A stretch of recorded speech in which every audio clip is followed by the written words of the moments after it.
মহাকাশ নাকি সম্পূর্ণ নিঃশব্দ, এটাই এতদিন বিজ্ঞানীদের ধারণা ছিল। কিন্তু নাসার গবেষণায় উঠে এসেছে এক বিস্ময়কর তথ্য। মহাশূন্য থেকে ভেসে আসা এক রহস্যময় ধ্বনি রেকর্ড করেছে নাসা, যা শুনে গবেষকরা অবাক। তাদের মতে এটি যেন কোটি কোটি মানুষের একসঙ্গে জিকির বা সঙ্গীত গাওয়ার মতো শোনাচ্ছে।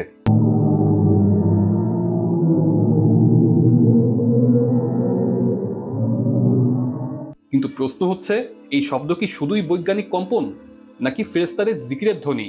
1400 বছর আগে মহানবী সাল্লাল্লাহু আলাইহি সাল্লাম বলেছিলেন, আকাশের প্রতিটি অংশে ফেরেশতারা সেজদায় লিপ্ত এবং আল্লাহর জিকিরে ব্যস্ত। তাহলে কি এবার সেই সত্যের প্রমাণ পেল বিজ্ঞান? রাসূল সাল্লাল্লাহু আলাইহি ওয়াসাল্লামের একটি হাদিসে যেখানে তিনি বলেছিলেন, মহাকাশে প্রচণ্ড কাঁপুনির শব্দ হচ্ছে, কারণ সেখানে ফেরেশতারা আল্লাহর জিকিরে মগ্ন আছেন।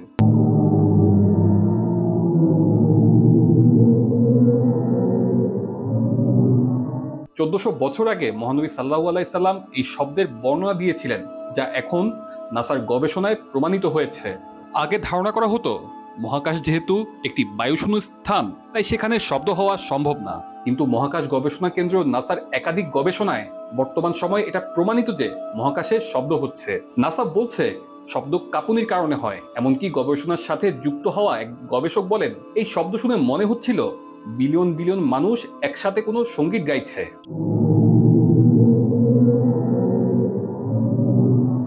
অথচ মহানবী সাল্লাল্লাহু আলাইহি সাল্লাম 1400 বছর আগেই বলেছেন যে ফেরেশতারা একসাথে আল্লাহর জিকির করছেন। নাসা মহাকাশে এমন শব্দ আবিষ্কার করেছে ঠিকই, কিন্তু তারা এর পেছনে বিভিন্ন কারণ ব্যাখ্যা করছেন।